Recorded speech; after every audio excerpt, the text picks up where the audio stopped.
Once upon a midnight dreary, while I pondered, weak and weary, over many a quaint and curious volume of forgotten lore, while I nodded, nearly napping, suddenly there came a tapping, as of someone gently rapping at my chamber door. "'Tis some visitor," I muttered, tapping at my chamber door. Only this, and nothing more. Ah, distinctly I remember it was in the bleak December, and each separate dying ember wrought its ghost upon the floor. Eagerly I wished the morrow, vainly I had sought to borrow from my books surcease of sorrow, sorrow for the lost Lenore, for the rare and radiant maiden whom the angels name Lenore, nameless here forevermore.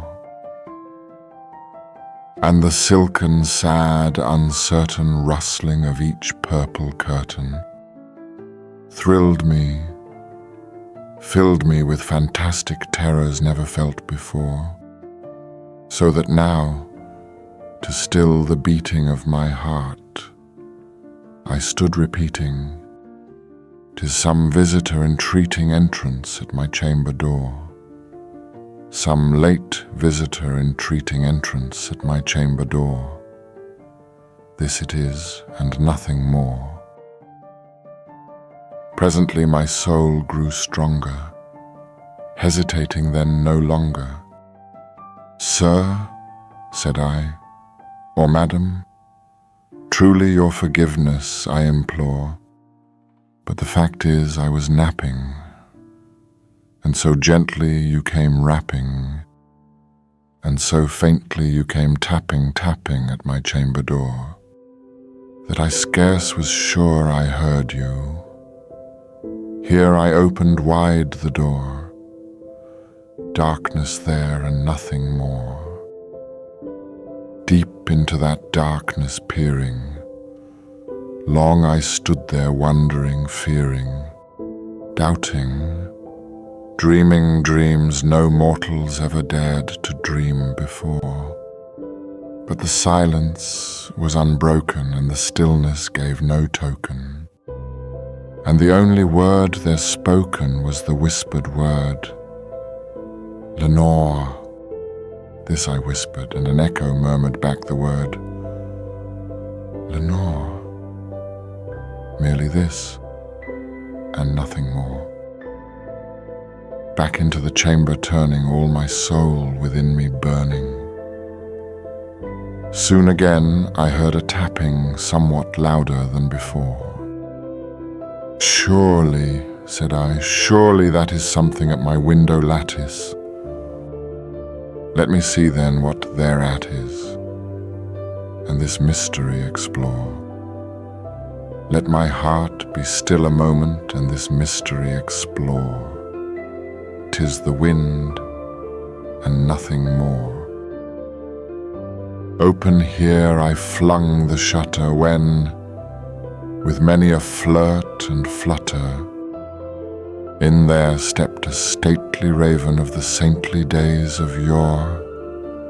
Not the least obeisance made he, not a minute stopped or stayed he, but, with mien of lord or lady, perched above my chamber door, perched upon a bust of Pallas just above my chamber door, perched and sat, and nothing more. Then this ebony bird beguiling my sad fancy into smiling, by the grave and stern decorum of the countenance it wore. "Though thy crest be shorn and shaven, thou," I said, "art sure no craven, ghastly grim an ancient raven wandering from the nightly shore. Tell me what thy lordly name is on the night's Plutonian shore." Quoth the raven, "Nevermore." Much I marvelled this ungainly fowl to hear discourse so plainly, though its answer little meaning, little relevancy bore. For we cannot help agreeing that no living human being ever yet was blessed with seeing bird above his chamber door, bird or beast upon the sculptured bust above his chamber door, with such name as Nevermore. But the raven, sitting lonely on the placid bust, spoke only that one word, as if his soul in that one word he did outpour. Nothing further then he uttered, not a feather then he fluttered, till I scarcely more than muttered, other friends have flown before. On the morrow he will leave me, as my hopes have flown before. Then the bird said, Nevermore. Startled at the stillness broken by reply so aptly spoken. Doubtless, said I, what it utters is its only stock and store, caught from some unhappy master whom unmerciful disaster followed fast and followed faster till his songs one burden bore, till the dirges of his hope that melancholy burden bore of never, nevermore. But the raven still beguiling all my fancy into smiling, straight I wheeled a cushioned seat in front of bird and bust and door. Then upon the velvet sinking I betook myself to linking, fancy unto fancy, thinking what this ominous bird of yore, what this grim, ungainly, ghastly, gaunt and ominous bird of yore meant in croaking nevermore. This I sat engaged in guessing, but no syllable expressing, to the fowl whose fiery eyes now burned into my bosom's core. This and more I sat divining, with my head at ease reclining, on the cushion's velvet lining that the lamplight gloated o'er, but whose velvet violet lining with the lamplight gloating o'er she shall press, ah, nevermore. Then methought the air grew denser, perfumed from an unseen censer, swung by seraphim, whose footfalls tinkled on the tufted floor. Wretch, I cried, thy God hath lent thee, by these angels he hath sent thee, respite, respite and nepenthe from thy memories of Lenore. Quaff, oh quaff this kind nepenthe, and forget this lost Lenore. Quoth the raven, Nevermore. Prophet, said I, thing of evil, prophet still if bird or devil, whether tempter sent, or whether tempest tossed thee here ashore, desolate yet all undaunted on this desert land enchanted, on this home by horror haunted, tell me truly, I implore, is there balm in Gilead?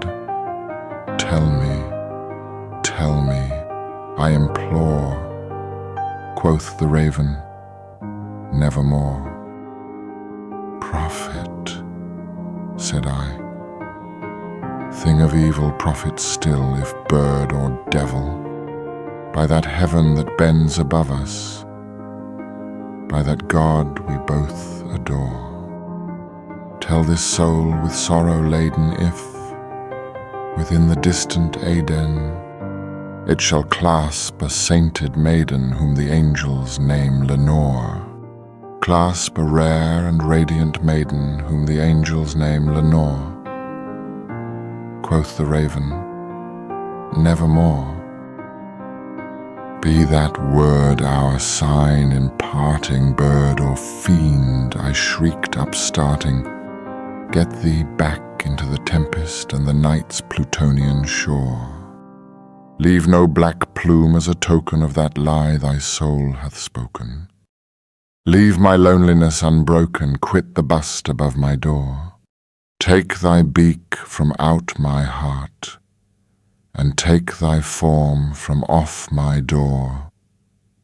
Quoth the raven, nevermore.